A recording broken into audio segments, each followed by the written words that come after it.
guys, welcome back to my channel. For this video I decided that I would just do a video of some recipes that we've been enjoying or of some recipes that I have been wanting to try and share them with you guys. I know a couple videos back I asked for some suggestions and a couple of you said cooking videos, and I do like to include recipes into like my vlogs and stuff, but I decided to just do a straight cooking video just with some different recipes for you guys to maybe give you some ideas and some inspiration. So today is kind of a rainy day and just kind of like a chill, stay at home and stay warm and cozy kind of day, even though it still is the summer. So I decided to make a soup for tonight, and this I think is a great idea going into fall. I love my soups and they're just so good. For this soup I have had it before, but I don't know the recipe that was used when I had it, so I actually just found one online and I'm going to try it and see if we like it. So I will read off what is all in it and tell you guys what it is.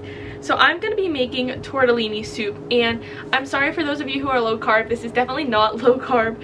I'm not sure if there's a way that you could modify it. You might be able to, I'm not sure, but this is what I'm going to be making for tonight. So it has in butter, garlic, celery, carrots. I'm going to leave the carrots out just because I don't have any right now. It has an onion, some chicken broth, water, and then you have your tortellini and parsley and a couple other seasonings. And I think I'm also going to throw chicken in there to give a little bit more protein, but I think it's going to be really good. I know I love tortellini soup when I had it when I was younger, and so I decided to try to recreate it or make it, and I figured, hey, why not share it with you guys since fall is right around the corner and you might be looking for some of those nice warm fall recipes.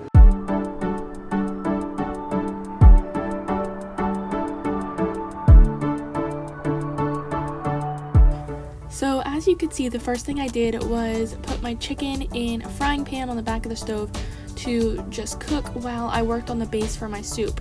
So I got started chopping up my vegetables. I put some butter in the bottom of my kettle to melt, and then I chopped up my onion and put that in there so that could fry out nicely.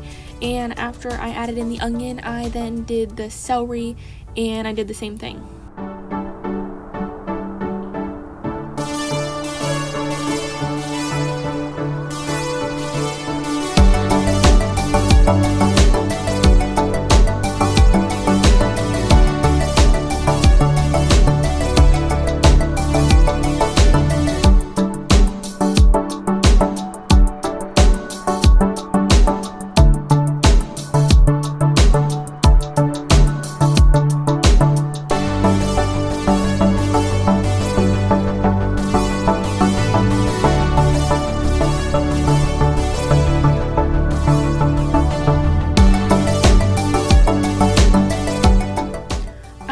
To mention too that with the onion I added in some garlic, which you guys probably saw, but like I said, I'm only making half of the recipe, so I'm not doing the full amount, and I will be sure to leave the link to this recipe down below, so if you guys want to make it, you have the exact recipe.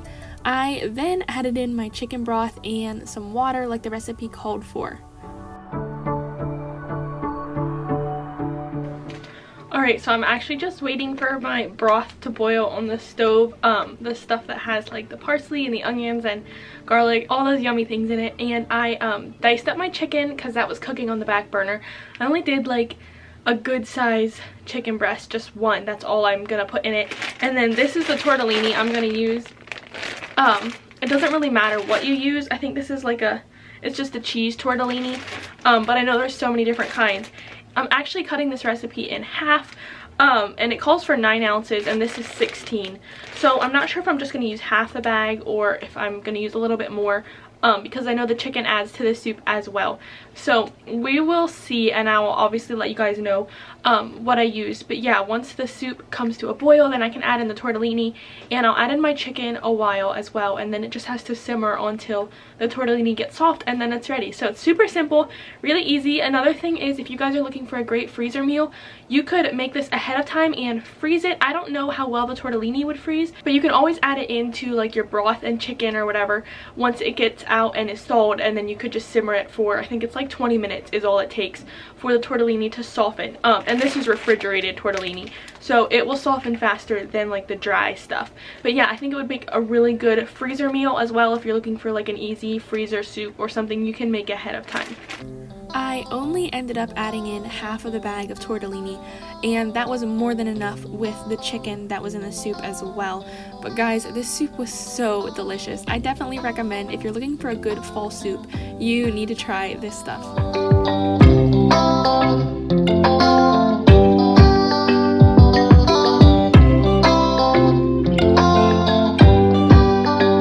So the soup just finished simmering for like 30 minutes or so. It looks really yummy and it has a really good consistency or whatever, so I'm glad I didn't put any more tortellini in than what I did. But we're gonna get ready and eat for supper, so I'm super excited to try this. It calls for like shredded Parmesan on top, but I think I just got out some mozzarella cheese, so if we want to top it with that, we can. And yeah, I'm excited to try this and see if this is another soup to add to my collection of soups I love to make. Hey guys, so before I show you the next meal I'm gonna make, I actually want to show you this really cool kitchen product that a company sent to me, and I'm just getting ready to make my lunch on a separate day. But since neither of the meals that I was including in this video had cans that were open like with a normal can opener, I decided to just throw this little clip in here to show you guys because I really wanted to share this with you all. So anyways, I had a company called Kitchen Mama reach out to me, and they wondered if I would be interested in trying one of their battery operated can openers. And I was like, sure, of course. And so they sent me one, and they gave me even a discount code for you guys. So I will make sure to include that here on the screen. And then I will also be leaving their website link and that description code down below in my description box. So this is what their can openers look like. This is a larger version. I think they may even have smaller ones. I'm not sure. They have a bunch of different colors, and you just pop the top down, if I can get it here. Yeah, right here on the front, that's where the batteries go.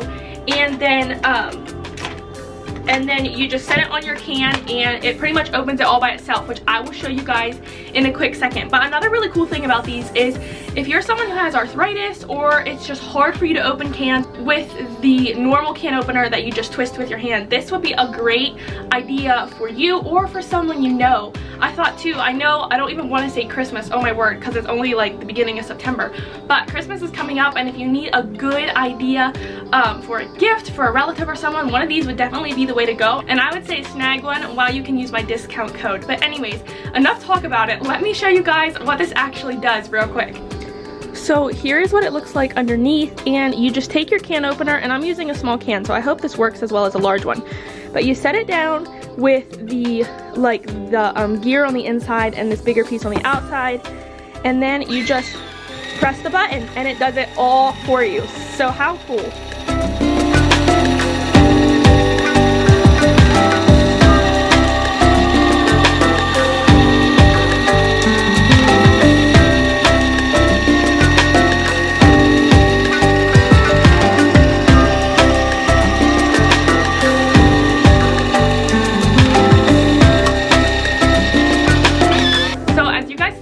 Press the button to start it, and then you just press it when it has gone the whole way around the can, and that stops it. So this is so cool, guys. So it cuts your can here. Let me show you guys. You get like, sorry, I'm eating tuna, but you get like a perfect cut all the way around. You don't have any like sharp edge. I know the handheld can openers can sometimes leave a sharp edge, and if you're not careful, you can easily cut yourself on that edge. But anyways, I just wanted to take a minute, since I'm doing a cooking video, to show you guys how cool this is, and if you would all be interested in something like this, or if you need a good Christmas gift idea, definitely be sure to check out that link in the description box and use my code to get 10% off of your can opener. Alright guys, so for the second recipe I'm going to make, I'm going to be making chicken enchiladas, and this is something that you can make a low-carb recipe if you want to. You can either make your own low-carb tortillas, or you can buy them at Walmart, or maybe even Target or something like that. I normally get mine at Walmart. but it's a really simple recipe and one that is really good, and it also is a recipe that you can use as a freezer meal as well. You could either make it all and freeze it in like a casserole dish, or you could just make the filling mixture for your tortillas and freeze that, and then get out fresh tortillas when you make it and fill the tortillas and put it in a dish. But anyways, I will show you guys how I'm gonna make this because I'm gonna get started on this for us for supper tonight. But anyways, I figured I would show you guys how I make the chicken enchiladas that we love, and hopefully it gives you guys another recipe idea for supper. So I'm gonna get cooking on our supper and I'll show you all what I'm doing.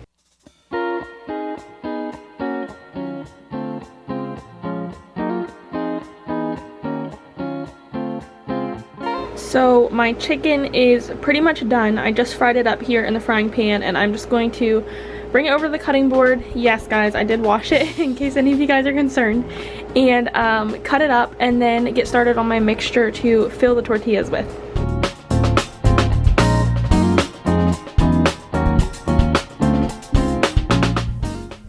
I started first by adding some butter to the pan, and then I cut in my chives and let them fry out for a bit before adding in the garlic powder that the recipe calls for.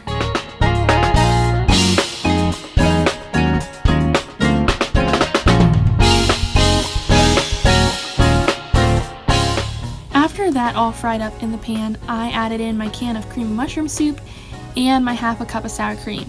I think I ended up adding in too much chicken for this recipe because I think the sauce could have been a little bit thinner. I could have added in either more sour cream or more cream of mushroom soup, but it still was really good.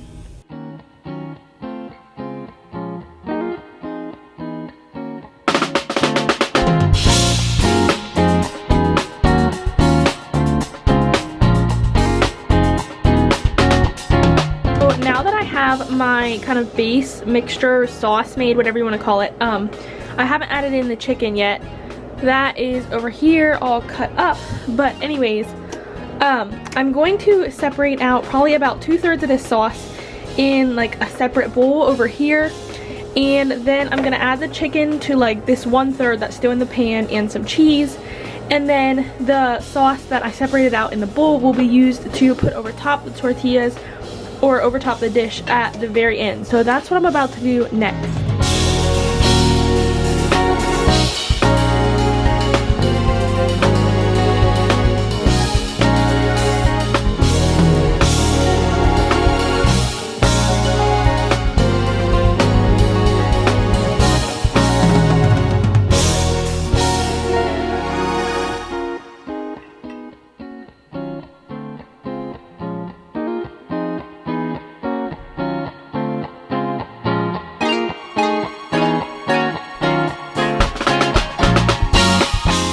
After I had my chicken added in to my mixture, I began filling my tortillas. I like to push my tortillas down flat in the pan so they're not quite so round and they're all about the same size, or they all fill up the dish about the same. And then I kind of fold those sides out, as you can see. And then once I'm done, you'll see here in a second, I actually take a knife and cut off the extra tortilla on the sides. And I like that because then you don't have all that extra tortilla just awkwardly at the sides with no filling or whatever, and it makes a nice looking dish as well in the end.